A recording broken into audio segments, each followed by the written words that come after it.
우리는 지금 바울과 실라가 갇혀 있는 지하 감옥에 대한 사건들을 보고 있습니다. 그들은 억울하게 잡혀 들어갔지만 그 속에서 그들은 좌절하지 않았고 거기서 하나님을 생각하게 되었습니다. 그것이 기도로 나타났고 그 가운데 감사하는 신앙 고백이 찬양으로 드러난 것을 압니다. 그럴 때에 놀라운 일이 벌어졌는데 죄수들이 그 기도와 찬양의 소리를 들었다 이렇게 이야기합니다. 그것은 일상적으로는 있을 수 없는 일이겠죠. 한밤중에 그 소리를 듣는다는 것은 쉬운 일 아닙니다. 이것은 하나님이 하신 일이고 죄수들은 그 찬양 소리를 하나님의 음성으로 받아들였기 때문입니다. 우리는 이것을 불가항력적인 하나님의 은혜다 이렇게 표현합니다. 오늘은 그 이후에 일어난 사건을 이야기합니다. 제일 첫 번째 나타난 것이 지진이 일어났다. 그것도 큰 지진이 일어났다 이렇게 이야기합니다. 여러분 상식적으로 생각하면 지진이 일어나면 집이 무너집니다. 그런데 여기에서는 집이 무너지지 않았습니다. 지진은 바닥이 갈라지는 것부터 시작해서 지붕이 무너져서 그 속에 있는 사람 다 깔려 죽는 것이 정상입니다. 그런데 오늘 여기에 있는 지진은 특별한 모습이었습니다. 옥문이 다 흔들리긴 했는데 갇혀있는 것들, 그 다음에 자물쇠로 채운 것들만 열린 거예요. 특이한 상황이죠. 자 보세요. 감옥문이 지상에도 있고 그 다음에 지하에도 있는데 지하에 있는 감옥문이 쫙 다 열려버렸어요. 지상의 문이 열렸다는 얘기가 없는 걸 보면 거기 문은 열린 것이 아닌 듯합니다. 그랬지요. 그리고 바울과 실라가 착고를 채우고 있다 했잖아요. 두 발에다가 쇠 같은 거로 해서 자물쇠를 채워가지고 있는 거. 이것은 사람이 직접 풀지 않으면 절대로 열리지 않습니다. 왜냐하면 자물쇠로 다 채워놨거든요. 그런데 지진이 일어났는데 이 자물쇠가 다 풀어졌다 이렇게 이야기합니다. 그런데 바울과 실라의 어떤 착고만 열린 것이 아니고 그의 감옥문이 아니라 그 흉악한 죄수들이 있는 모든 감옥문이 다 열렸다는 것이 놀라운 특징입니다. 어떻게 이런 일이 일어날 수 있을까? 이것은 그때 그 시간에 역사하신 특별한 하나님의 주권적 역사다 이렇게 표현할 수 있습니다. 그때 그 시간에만 필요했기 때문에 하나님이 하신 일이다 이렇게 할 수 있습니다. 더 놀라운 건 뭐냐면 사람의 심리가 갇혀 있으면요 뛰쳐나가기를 원해요. 도망가려고 합니다. 특히 여기에 있는 죄수들은 흉악범들입니다. 살인자도 있고요. 어떤 면에서 사형수도 있을 수 있습니다. 자기의 생명의 위기를 느끼면 다 나가게 되어 있습니다. 그런데 또 특이한 건 28절에 보면 아무도 나가지 않았습니다. 간수가 자기를 죽으려고 할 때 뭐라고 하냐면 우리가 다 여기 있노라 이러면서 안 나가고 있는 거예요. 이 희한한 광경을 보세요. 있을 수 없는 일들이 계속 일어나고 있습니다. 어떻게 이런 일이 일어날 수 있었을까? 옥터가 흔들리면서 지진이 일어났는데 아무도 죽지 않고 문만 열린 것도 특이하고 또 그리고 죄수들이 나가지 않은 것도 또 굉장히 독특한 부분이 나갈 수 있겠지요. 무엇이 이렇게 바꿔놨을까? 자 여기에 죄수들은 단순히 찬양을 하나님의 음성으로 듣고 참 좋구나 이렇게 끝난 게 아니에요. 우리 식으로 표현하면 은혜를 받은 거죠. 은혜를 받으니까 내가 나가면 안 되겠다는 생각을 한 거겠죠. 왜 바울과 실라도 안 나가니까 이 나가면 되는 거 아니겠다 그런 생각한 게 맞습니다. 그리고 여기서 보여주는 것은 성령 하나님의 주권적인 역사가 있는데 복음의 능력을 가진 자들에게 하나님이 어떻게 일하시는가를 보여주고 있습니다. 복음의 능력이란 예수 그리스도를 증거하는 현장에 역사하시는 성령님이 일하는 모습을 말합니다.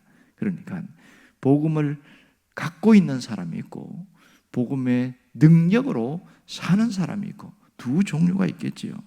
여러분 우리가 믿은 복음은 그냥 단순한 이론과 사상과 지식이 아니라는 것을 알아야 됩니다. 이 복음은 모든 것을 열어버리고 매여 있는 것을 풀어내는 놀라운 능력이 있습니다. 그러므로 복음은 능력이라는 걸 알아야 됩니다. 희한하지요. 똑같은 것이지만 복음을 갖고 살아가는 사람이 있는가 하면 복음을 이 능력으로 사용하는 사람이 있습니다. 어떤 사람이 뭔가 귀한 걸 줬어요. 그 귀한 걸 줬는데 귀한 줄 모르는 거예요. 제가 설교를 준비하다 보니 이런 내용이 있더만요. 다이아몬드가 원래 원석은 보면 막 좀 겉에는 색깔이 별로 표가 안 납니다. 그냥 돌덩어리입니다. 그런데 그게 귀한 줄 모르고 그걸 그냥 내놨어요.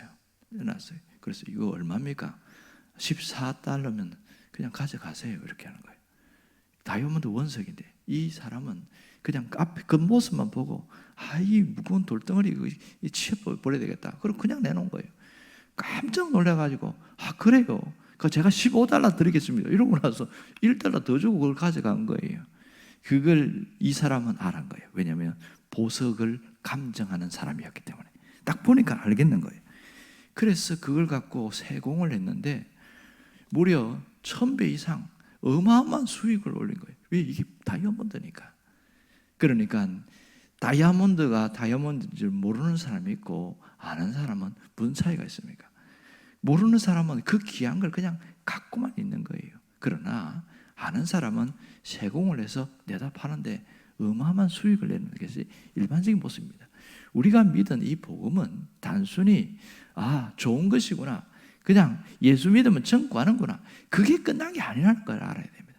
복음을 지니고 있는 사람은 그 영혼이 구원받는 건 당연하겠죠. 하지만 그 복음으로 사는 사람은요, 무슨 일이 벌어지냐, 그 능력이 삶에 나타나는데 가장 큰 것은 회복입니다. 회복, 얽매인 것이 풀어지는 놀라운 역사가 복음의 능력을 갖고 살아가는 사람에게 나타난다는 것을 알아야 됩니다. 우리 주변에 보면 갇혀있는 사람들이 굉장히 많이 있습니다. 물론 우리와 다른 삶을 살고 있지만 범죄를 저지르는 사람들은 몸이 갇히고 있지요. 그래서 감옥에 들어가 있습니다. 하지만 범죄가 아니라 그렇지 않고도 갇혀있는 사람들이 많습니다. 마음의 감옥에 갇혀있는 사람들이 상당히 많습니다. 보면 어떤 마음에 병이 든 사람들은, 이 사람들은 반드시 현상이 나타나게 되어 있습니다. 그런 현상들은 우리를 심리적 감옥에 가둬버립니다. 그것이 의사들이 하는 표현을 보면 조현병이라고 이야기도 하고, 또 폐소공포증이라고 이야기하기도 하고, 공황장애니 뭐니 이런 병명을 얘기하지만 결국은 마음이 병이 들어서 거기에 갇혀 있다는 것이겠죠. 이 갇힌 사람들에게 나타나는 특징이 뭐냐? 절망이에요. 도저히 몸부림을 쳐도 벗어날 수 없는, 해결할 수 없는 답답함이 그 속에 있습니다. 그래서 결국은 안 되는구나, 절망감과 패배감, 분노가 그 속에 가득 것을 알 수 있습니다. 하지만요, 똑같은 상황, 똑같은 현실 속에서도요, 거기에 소망을 가진 자들은 달라요. 똑같은 그 현실 속에서도 내가 살 수 있다는 희망 가진 사람은 이겨내더라고요. 얼마 전에 그 광산에 갇힌 사람들 얘기 기억나시죠? 광부가 그 몇 시간, 아주 오랜 시간 갇혔는데 살아난 사람들 얘기 들어보면 반드시 구조될 것이라는 희망을 가지고 있었어요. 그러니까 그 자기가 살아날 것이라는 희망이 있으니까 결국 거기서 버텨내는 거예요. 사람이 물이 없으면 이게 죽어가잖아요. 그러나 물 때문에 죽는 게 아니고 절망 때문에 죽는다는 것은 너무나 당연한 사실입니다. 신앙을 가진 사람들 마찬가지예요. 우리는 복음을 갖고 있는 사람이에요. 복음을 통해서 영혼이 거듭나고 변화된 사람들이에요. 하지만 복음의 능력이 없어서 절망 가운데 살아가는 사람들이 얼마나 많은지 모릅니다. 그래서 이렇게 기도합니다. 주여 나에게 복음의 능력을 주옵소서. 계속 능력을 달라고 기도합니다. 복음의 능력을 달라고 기도하면 하나님의 옛다 하고 확 던져주겠죠. 그럼 얼마나 좋을까? 하나님은 답답하다고 그럽니다. 야 이놈아, 그걸 쓰면 되지, 그거 왜 자꾸 능력을 달라고 그러냐, 그렇게 얘기할 것 같아요. 복음이 뭐예요? 복음은 예수 그리스도를 통하여 주어진 영원한 생명입니다. 영원한 생명. 성경에 생명이라는 단어가 세 종류로 쓰이고 있는데, 하나는 육체의 생명, 비오스라고 그러고, 하나는 혼의 생명, 부식해라고 그러고, 그리고 영이 살아나는 생명을 바로 조에라고 이야기합니다. 그러면 성경에서 말하는 영원한 생명은 뭐냐? 바로 조에입니다. 영원한 생명을 우리는 영생이다 그럽니다. 영생은 죽은 이후에 일어나는 일이 아니라 예수 믿은 이후부터 시작되는 사건이 영생입니다. 우리에게 영생이 주어졌고, 이렇게 이야기했습니다. 그 생명으로 살아가는 사람은 가는 곳마다 살리는 능력이 있어요. 자, 보세요. 예수를 믿는데 마음이 병이 드는 것은 능력이 나타난 거예요, 안 나타난 거예요? 안 나타나는 거잖아요. 그런데 그 능력이 내 삶으로 나타나면 병을 뛰쳐내고 나오는 경우가 있습니다. 또 어떤 경우는 환경의 어떤 틀 속에 갇혀서 꼼짝 못하는 사람들이 있습니다. 그런 현실이 있잖아요. 그런데도 복음의 능력으로 사는 사람은 거기에 멈추지 않고 뭔가를 만들어냅니다. 우리가 아는 대로 보면 그 유명한 존 버녀는 억울하게 그 영국 감옥에 갇힙니다. 갇혀서 거기서 복음 활동도 못, 아무것도 못해요. 그 감옥에 산 게 뭐예요? 철로 역정을 썼잖아요. 해낼 수 있는 뭔가를 만들어내더라고요. 그러니까 밀턴도 감옥에 있으면서 쓴 게 유명한 작품이 뭡니까? 신라권이었습니다.